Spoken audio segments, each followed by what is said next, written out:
You want me to go ahead? No. Okay. No, no need.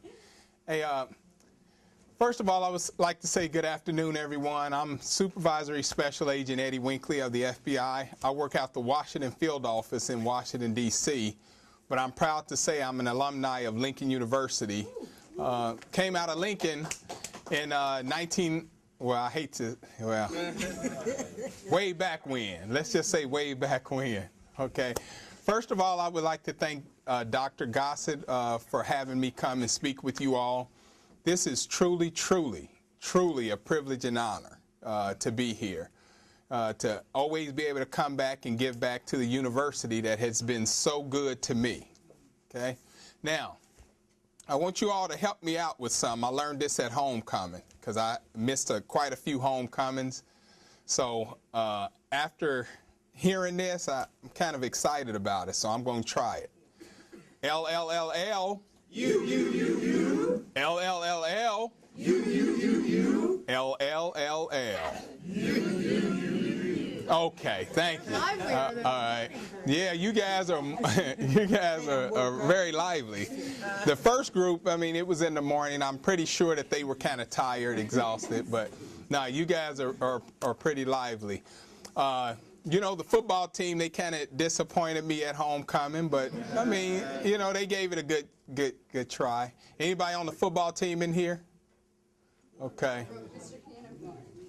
Who is? Mr. Canamore, but he is not here. Oh, he's not here. Okay. Well, I can talk about him a little bit because, yeah, I was always mad at the football team when I was here because they always used to jump line in the cafeteria, you know, to eat, and you know, they're kind of bullies. So.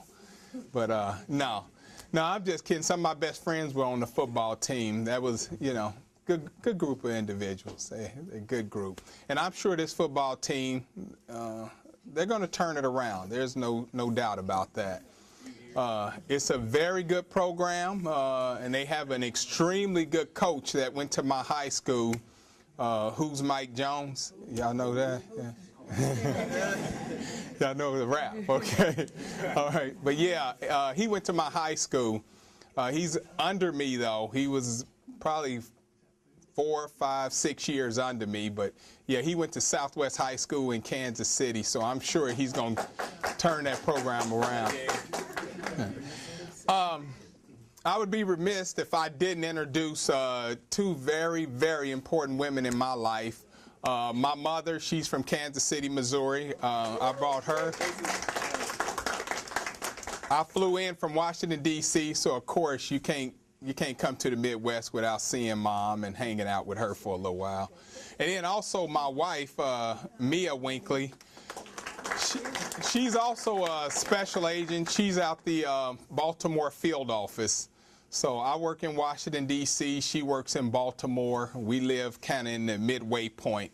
But she's here also. She was a political science major. So if anybody have any questions after class for her, she was a political science major. And I think the majority in here is probably political science, or you're trying to decide what you want to do. But, okay. Well, I was criminal justice major here. So it was an excellent program. Most of my classes with Dr. Robinson. He has since passed on, but he was an outstanding criminal justice instructor. Before I begin, I did want to give a shout out to those from St. Louis, Missouri, the Cardinals who won. Now, I hate to say this, and don't get mad at me. I was kind of pulling for the Rangers, but you know, but I'm okay with it because you know it's Missouri. You know, it's Missouri, so I was fine with that. What I'm going to do is talk a little bit about the special agent position and what I did to become a special agent. You know, a little bit about my background and where I was from. Some people are under this huge myth that, you know, special agents have to be a certain type of person. And part of what I want to tell you is kind of proving some of them myths wrong, how I was brought up and where I came from and my background. And then I want to try to open it up for any questions that you all may have. But the most important thing I want you to take out of today is dreaming big.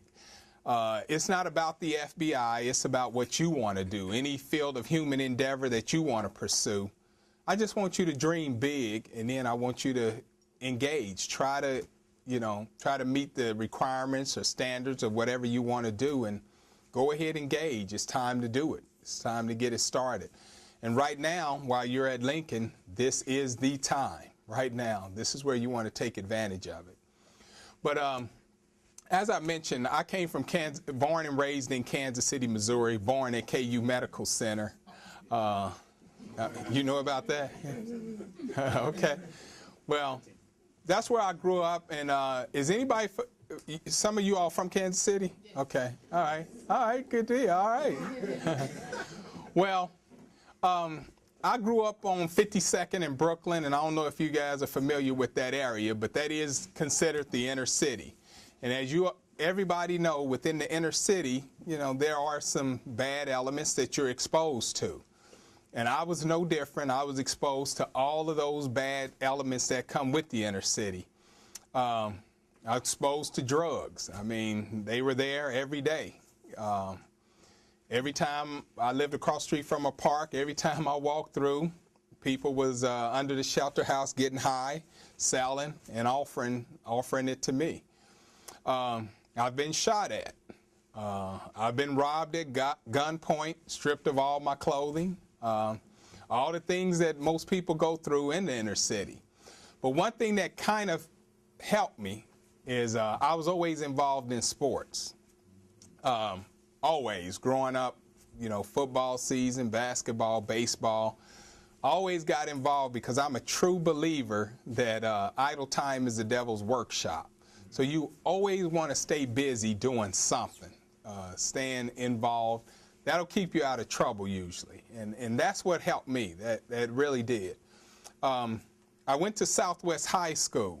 I was bussed out there for, they were trying to integrate a lot of the schools. So I was bussed to Southwest High School. And that's where I ended up playing football. Now, during that time, Southwest, I don't know about your time, but during that time, Southwest High School always won the football championship. So I was a part of,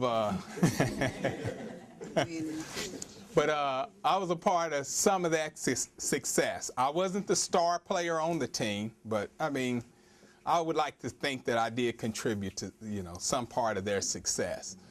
From there, that's how I got introduced to Lincoln University. The head football coach at Lincoln came down to look at some film on myself, and there was this receiver on our team. And of course, I must not have been that good because he didn't offer me a scholarship, but he did tell me a lot about Lincoln University and how I should come down and try to walk on the football team and, possibly get a scholarship in my sophomore year. So that's when I started thinking about college. College. I had never considered that. I had always considered the Marines. The Marines was kind of important to me because everybody in my neighborhood, they either strung out, they either, let's just say this, the best thing they did was usually go to the military. So I was always thinking Marines. And plus I had an uncle that was in the Vietnam War. He was a war hero. He got all type of medals. He threw a grenade and he did all these wonderful things. My mother even had a picture of him shaking hands with the president, Lyndon B. Johnson. And I used to, about once a week, read the articles about him. And I was always proud and thinking, I need to serve my country in some type of capacity. And so the Marines was the only option I ever knew until, like I said, I came in contact with that football coach from Lincoln. Then I started thinking along those lines. Well, maybe I should consider that. And at the time, there was no war, so I knew I wouldn't be able to go to the Marines and save anybody. So I started thinking, okay, well, maybe I should consider college. I was the first one to graduate from college in my family, so I didn't have any reference point whatsoever.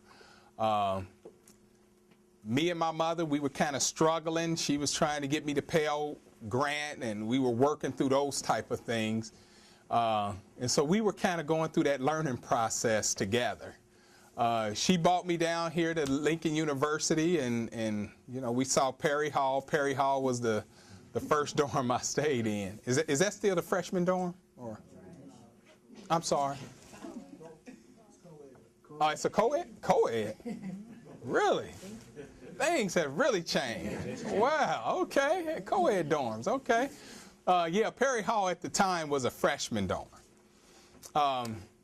I knew nothing about, you know, getting established in school, and I just remember my mother said, hey, I'm here with you for a day to try to help you out, but I'm going to get on this Greyhound bus and get back to Kansas City, and you're basically on your own. It's time to be a man. You're on your own. We went over to the administrative building, met with a counselor. He told me about what school is like, and I'll never forget this. He said, you know, you're just a freshman. I think you should take 12 credit hours. And I remember looking at my mom and saying, Mom, I got to go to school for 12 hours a day? There's no way. That's just how illiterate we was when it came to college. You know, I didn't know. But Lincoln staff are great. I mean, they helped me through this whole process. They was always willing to talk to you and instill pride in you. You know, basically letting you know you can do anything. Anything. The world is open to you. And this is where it starts here at Lincoln University. I had very close relationships with all my professors, everybody I came in contact with, the administration. They all knew me by name. I knew them. You know, we see each other out and about. So that was the great thing about coming here to Lincoln University. I felt like a fish out of water here. I don't know if some of you all have had to go through this, but I mean, when I first got here, I remember there was my roommate was from Memphis, Tennessee. And this guy, he could not sleep unless he was listening to music loud, but he didn't have on headphones. And the guy snored like crazy, you know, so I never could get any sleep. But, you know, he also, every time I came back to my room, I don't know if you all have experienced this, all his boys would be in there and they sitting on my bed. And I don't know how you all feel. I don't like people sitting on my bed, you know. So he had some financial issues. About a week or two, he ended up having to leave school. And I've always said it's a good thing because I think I was going to kill him. So I wouldn't be an FBI agent to this day. But, you know, it was some very good experiences here at Lincoln. You know, some of my closest friends is from Lincoln. I mean, I've known them ever since I left here. And I mean, we're constantly in contact. I know some of you in fraternities. I got fraternity brothers that, I mean, to this day, we talk almost once, you know, every week or so. But we stay in contact. This is where you form good, solid bond relationships that'll carry you through life. So make sure, you know, you help enhance those relationships while you're here. I mean, I think it's extremely, extremely important. Lincoln University, while I was here, I didn't really have a set, you know, I didn't have a set major when I first got here. I didn't know what I wanted to do. I mean, I dibbled and dabbled in so many different areas. At one while, I thought I could be an art major because I could draw or diddle a little bit until I took this art appreciation or art history class. And that's when I found out, man, this is really like studying. So that wasn't the way to go. I tried a little bit of fashion merchandising because I thought I could dress a little bit at the time. I did mass communication because I DJ'd a couple of parties and I thought I could possibly go that route. But when I really got focused is I had Dr. Robinson, my criminal justice major. He brought an individual in that was with the FBI. At that time, I've never really seen an FBI agent before, you know, and for this man to come to Lincoln University and speak to us, dang, a light just clicked on for some reason. And like I was telling the first class, it was in this exact same room. Of course, it wasn't as fancy at the time, but it was in this exact same room where, you know, the guy came and spoke. I can't remember anything that he said, nothing. I just remember saying, I think that's probably going to be for me. I do kind of remember him saying something about, you know, being a public servant and serving your country. Well, bam, that's when I started thinking about criminal justice. That immediately became my major right after that, criminal justice. I started researching about the FBI. At the time, they didn't have Google online. You couldn't do all that. You had to go to the library and call around. And I started really gathering as much information as I could about being a special agent. I had a lot of people tell me, nah, you can't be a special agent. Special agents are, you know, only these type of people, or only these type of people. You can't have any family members that's ever been to prison. Well, I have a half-brother, you know, he's been in prison. I got an uncle that spent his whole life in prison, and cousins and all that. So I heard all these myths. But then after I started researching it, I found out that, no, a lot of this isn't true. I can be an FBI agent. No matter what anybody says, I can be an FBI agent. And that's part of dreaming big, you know. Don't let anybody talk you out of your goals or what you want to achieve in life. So that's when I started kind of buckling down and started to focus on what it takes to be an FBI agent. What do I need to do? Well, first of all, I need to start taking school a little more serious. So I started really concentrating on my criminal justice classes, talking to Dr. Robinson offline about criminal justice and the FBI, and he was very encouraging. He said, yep, that's what I think you need to do. I really think you need to do that. And if you're able to achieve that, come back to Lincoln and say something about it. So I started doing that. I also started cleaning up my act as far as credit is concerned, because I read that FBI doesn't like people with bad credit, because what tends to happen is if you have bad credit, we're exposed to people from other countries all the time that's trying to recruit us to be spies against the United States. Well, if you have bad credit and say you owe $50,000, you're a prime target for people from other countries to recruit. So I knew I had to clean that up. Whatever bills I had, even though I couldn't possibly afford some of them, pay $1, pay $2 on it. As long as the FBI sees that you're trying to make an effort to pay your bills, they will make some exceptions, as long as you're not too far in debt. The other thing I focused in on is how I treated people, because I found out that they do background investigations on you, and they want to talk and find out. They want to interview people that you've been associated with, neighbors. In some cases, they'll interview an ex-girlfriend, ex-boyfriend, a host of things. And as I told the class earlier today, is a girlfriend that I dated when I was here at Lincoln, the FBI went and interviewed her. Fortunate for me, I treated her very good. I really did. It was her issues, all right? But I will say this, she did call me and say, hey, just to let you know, the FBI came and interviewed me about you. I told them good things about you, but I still hate you, click. You know? So make sure, men, women, be very careful how you're treating people. Again, I know I'm talking about the FBI, but I'm saying in general, because private industry is starting to mirror what the FBI does when it comes to looking into people's background. So this is, I'm talking in general when I speak in terms of treating people good. But credit, treating people good.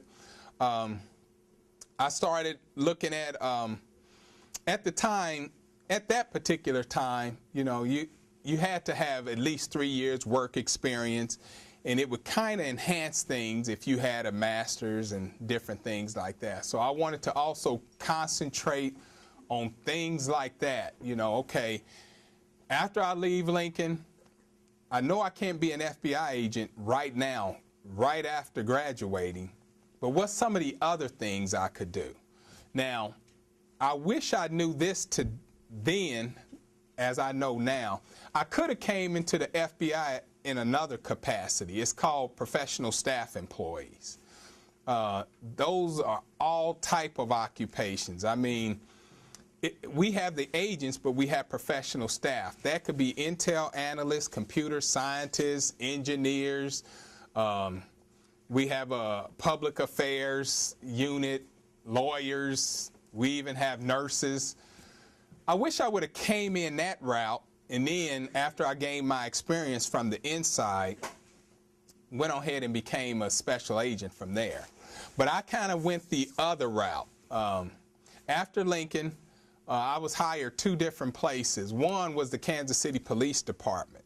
They were having budgetary issues, so they were saying, hold off, we're going to get you in the next available class, academy class. The other job I got was at Allied Signal Aerospace in Kansas City. Really, to be honest with you, I didn't know anything about that company. The only thing I did, my mother used to work for IRS. I sent her some resumes and I said, Mom, on your way to work, could you drop this off at Allied Signal or something?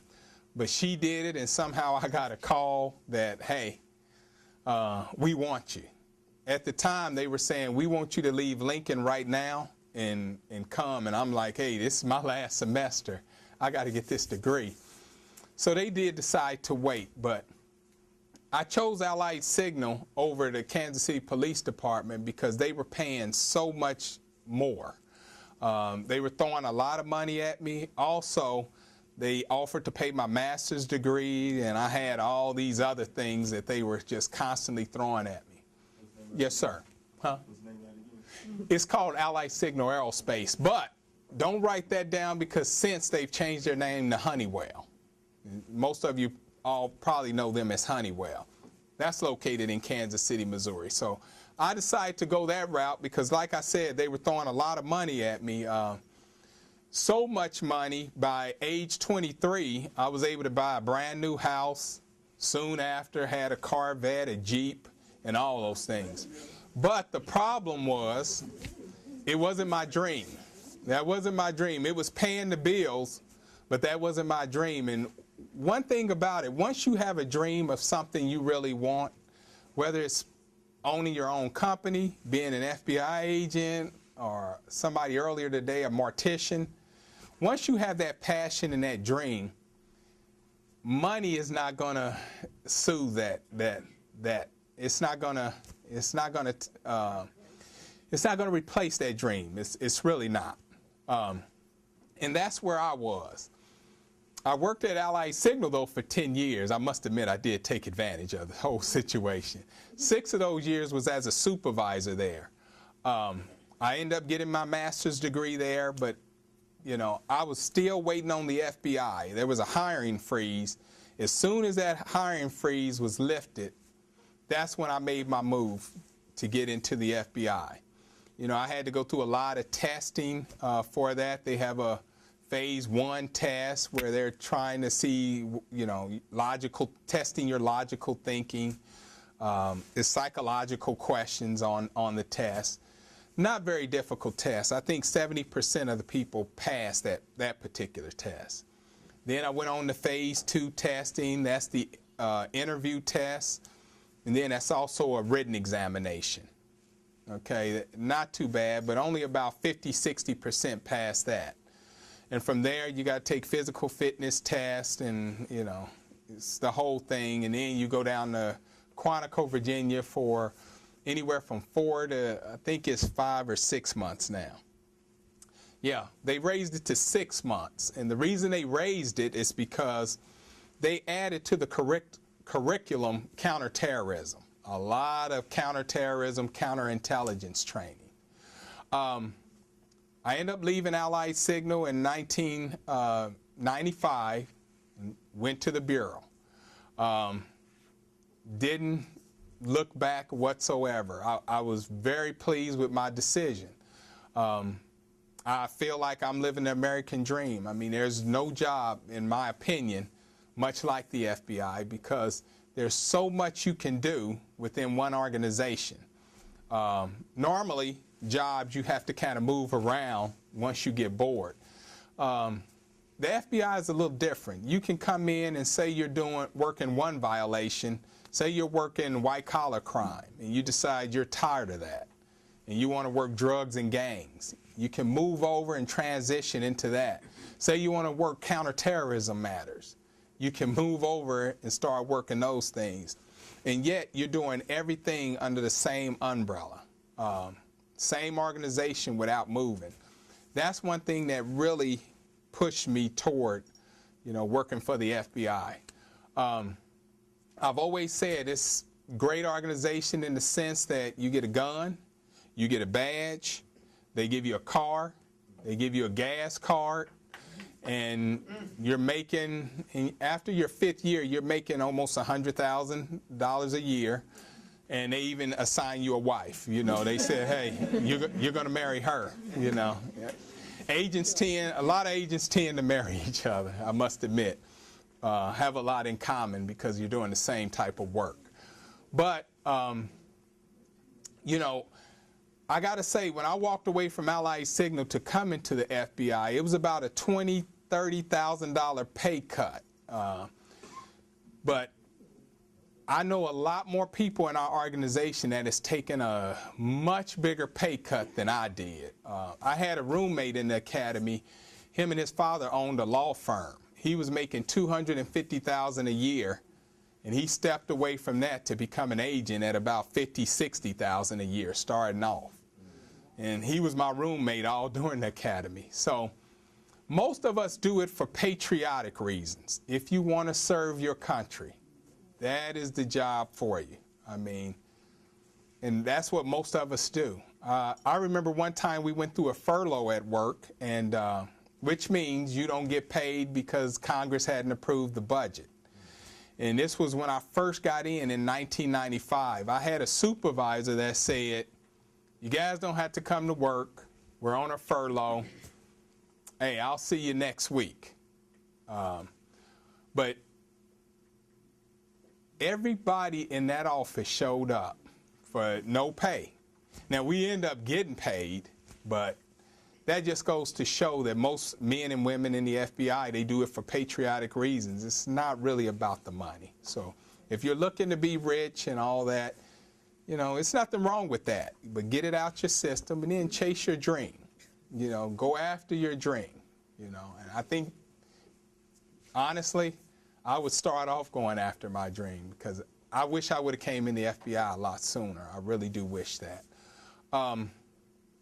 Let me talk a little bit about the FBI as far as, our infrastructure and how we're set up. We have field offices all over the country. We have approximately 400 field offices. Every major city has one in it, but then we have some in smaller towns. I'm sure Jefferson City probably has what's called a resident agency. But 400 over the country, out of the country, overseas, we have about 60 offices that we work with, overseas, because a lot of times some of our violations lead overseas, so you'll get in touch with an agent that covers that particular country. We have about 13,000 special agents throughout the country and overseas. And then professional staff employees, I want to say maybe 22,000. And those are the positions that support a lot of what the agents do. Like I said, it could be a chemist, it could be an accountant. They support a lot of the agent's work. They're not necessarily under the agent, it's just that we all have to work together. Like, I used to work financial crimes. In order to do some of the analysis that needs to be done, I wasn't a CPA, so I can't do it myself. What I would do is get with a forensic accountant that's in the FBI and just give them boxes of documents and say, I need you to come up with a final product for me. I need to figure out where this money's being laundered.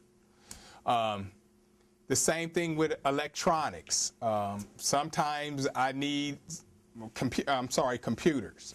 I'm not a computer expert, but sometimes during a search warrant, I need some information off this person's computer, and I need I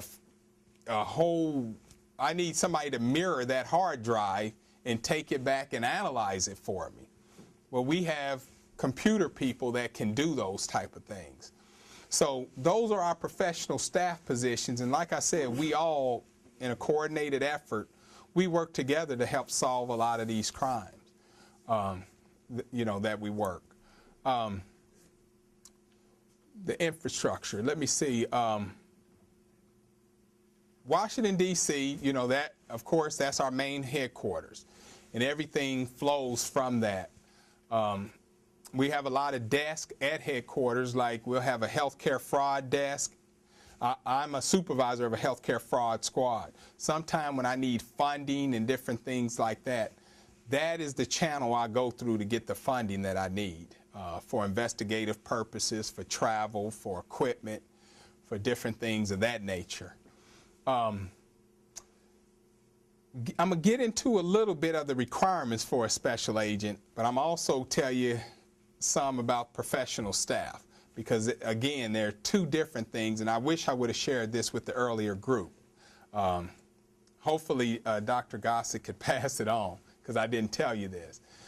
Most people think to be a professional staff, you got to go through Quantico, you got to be within a certain age group, you got to carry a weapon and all that.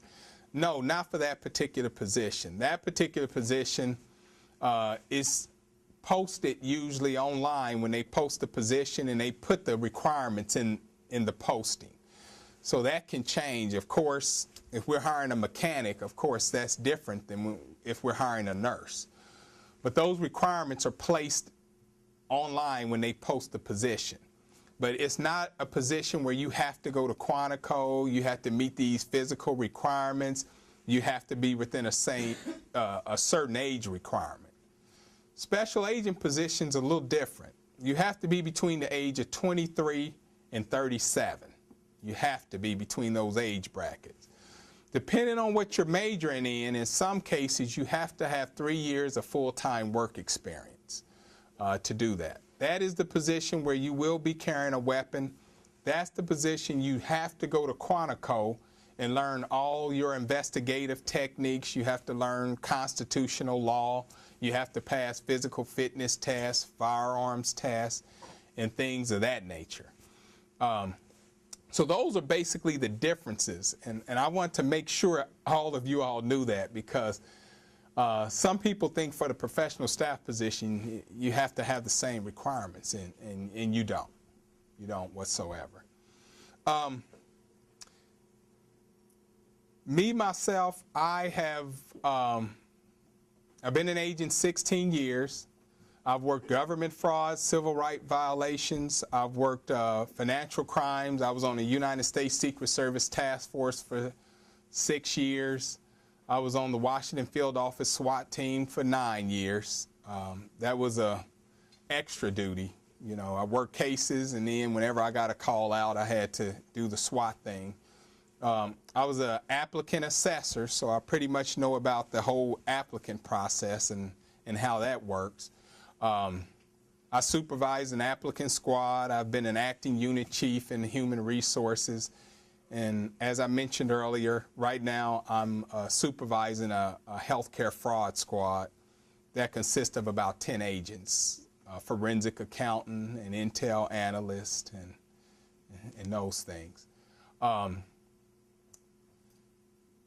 Does anybody have any questions? I hope you have a lot of questions for me, because what I want to try to do, instead of talking about me and the FBI, I'm hoping to take this opportunity and answer some specific questions.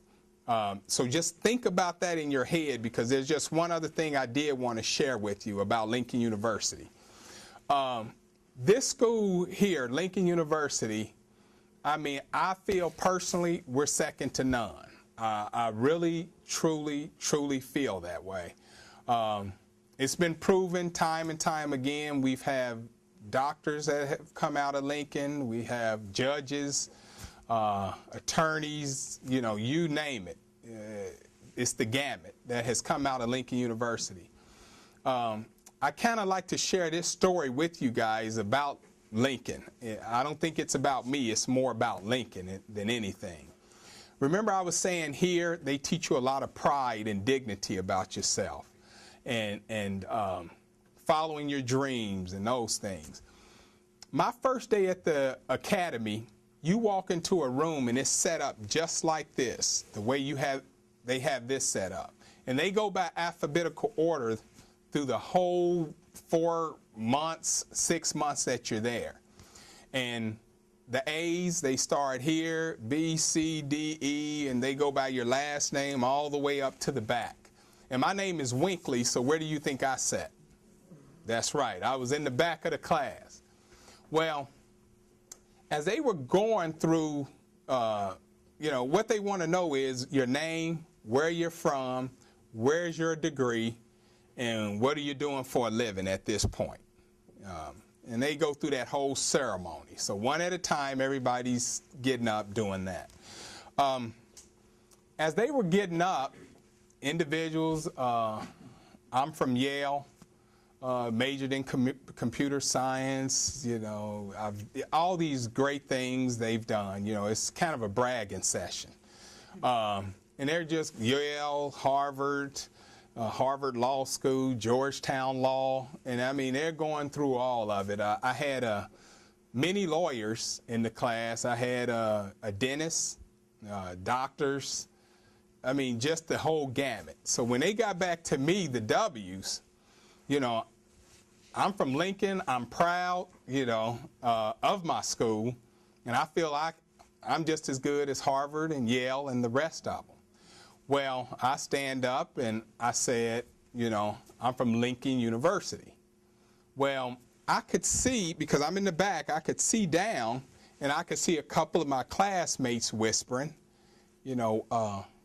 where's Lincoln University? So I had made it a point that before I left this academy, they will know Lincoln University. I made that a point. Not too long after that, about halfway through the training, the director of the FBI at the time, Louis Free, he comes down and he says, this class here will be the first class that I want you guys to choose the person that best exemplifies an FBI agent. He or she has to be good in firearms. They have to be good in academics. They have to be good at physical fitness. All around, they have to be somebody that truly represents, fidelity, bravery, and integrity for this class. What I want is only the class to choose this person. They have to choose it because this is a person that has to be the most respected person in the class. And when this person graduates, one of the students from the class will have to get up and give a speech on that person before they're presented this, this big plaque that they give out. Well, that tradition has carried on throughout the years. That every year a class selects this person. Well, at the end of my training, when it was time to select the person, they selected me.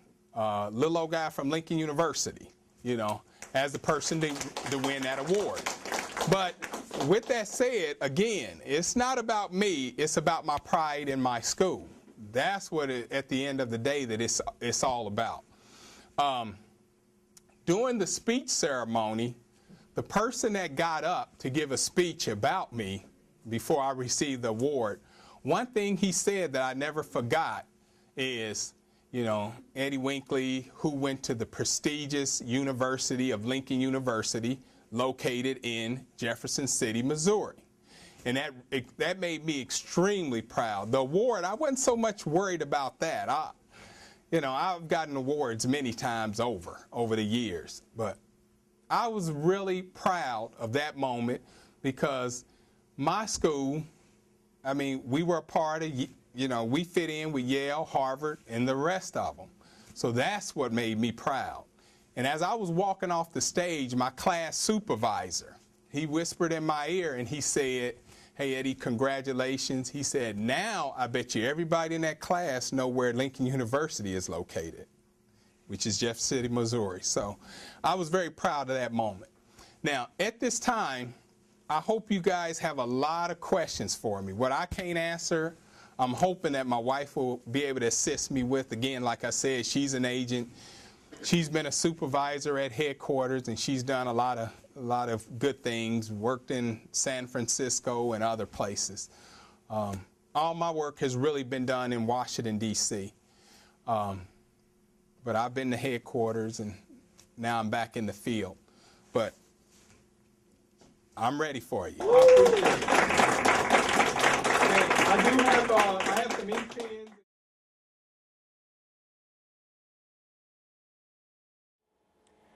Hello, and thank you for watching JCTV. Today we're bringing you a special JCTV production brought to you in partnership with Lincoln University. We were very lucky today to hear from Supervisory Special Agent Eddie Winkley with the FBI.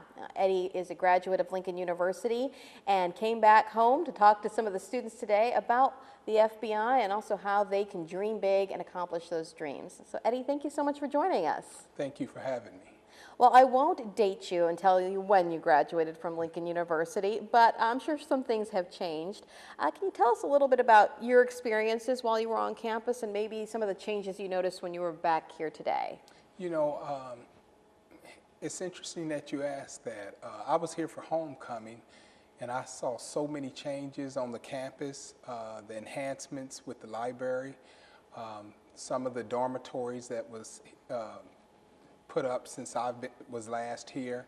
I think it was some remarkable changes around the campus itself. It's one of the most beautiful campuses I have ever been at, and I have been to many of them.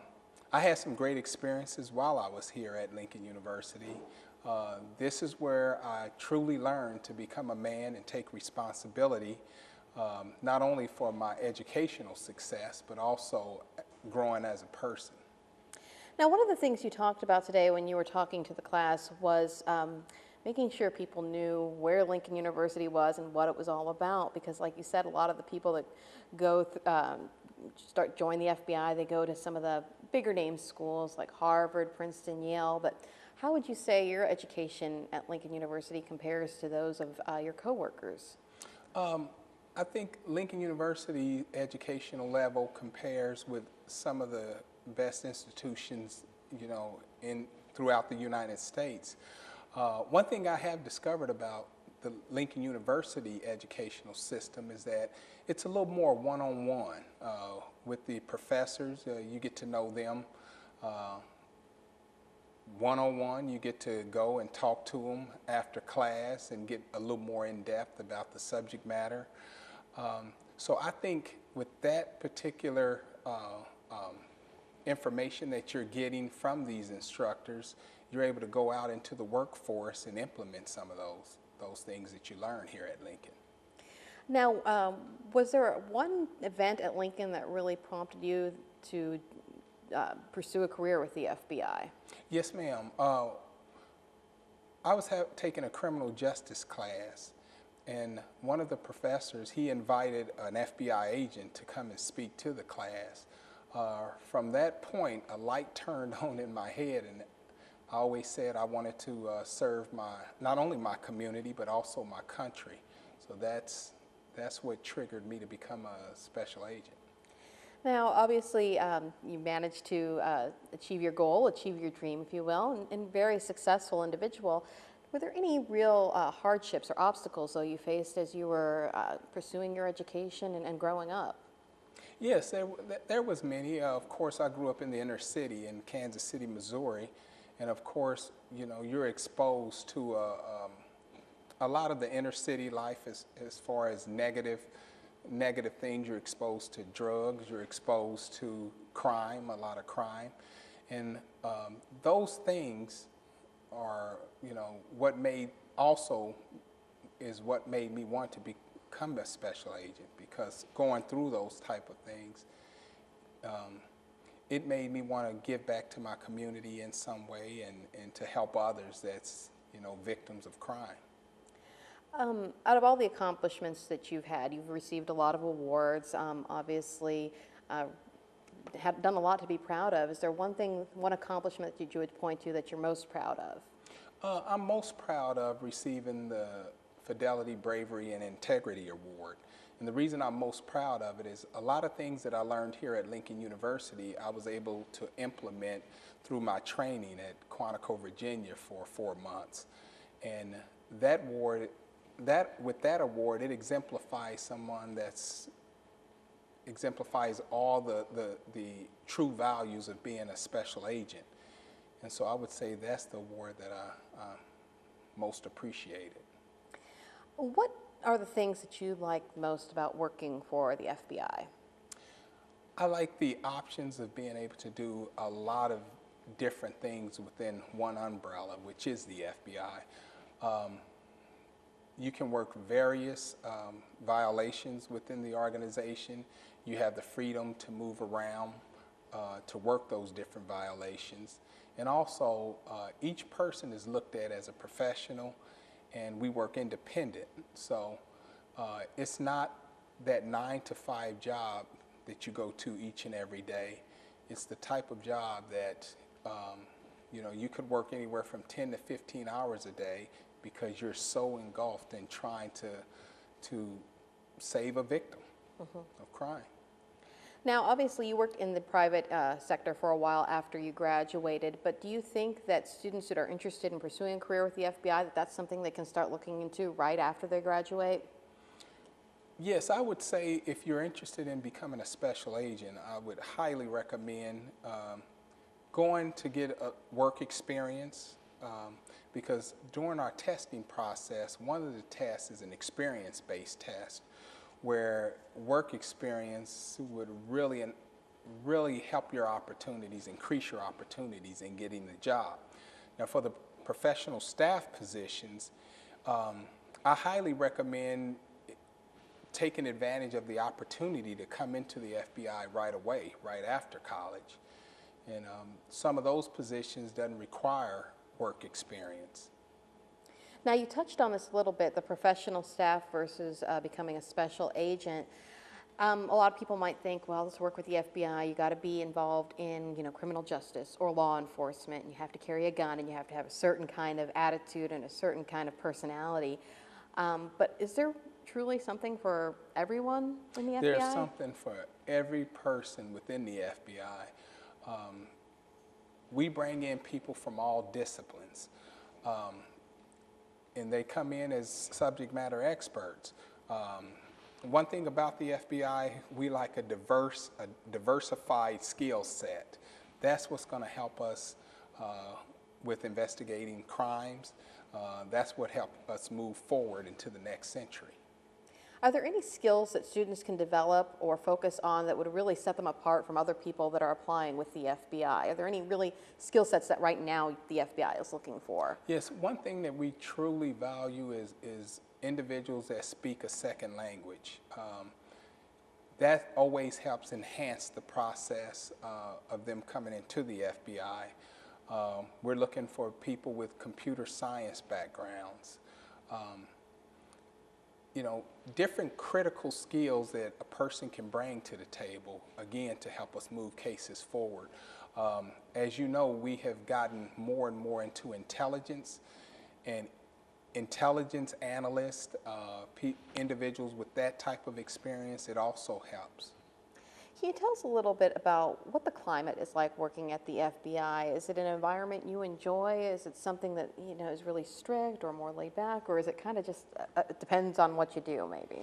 Exactly. It totally depends on what you do. Each and every person that works within the FBI, of course, we take our job serious, because we're here to protect citizens of the United States and to uphold the Constitution.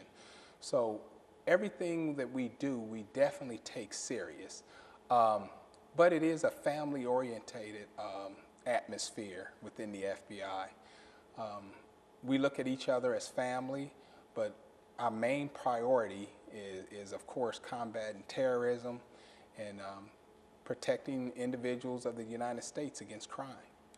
And I imagine you could develop some pretty good relationships with your coworkers, and I think that you're a prime example of, because your wife is actually an agent, right? Yes, she is. She's an agent that works out of the Baltimore field office. Fantastic woman. You know, one thing about the FBI, because we are family oriented and we spend a lot of time working together, in a lot of cases, you know, we get to know each other on a social level, in a social atmosphere. And in some cases, it leads to love, and which eventually leads to marriage. Well, Eddie, I'm going to let you go here pretty soon, but I did want to ask if there's any one piece of advice or a piece of wisdom you could impart to students right now at Lincoln University, what would that be? One thing that I would really love each and every student I really want them to follow their passion or their dream, whatever that might be.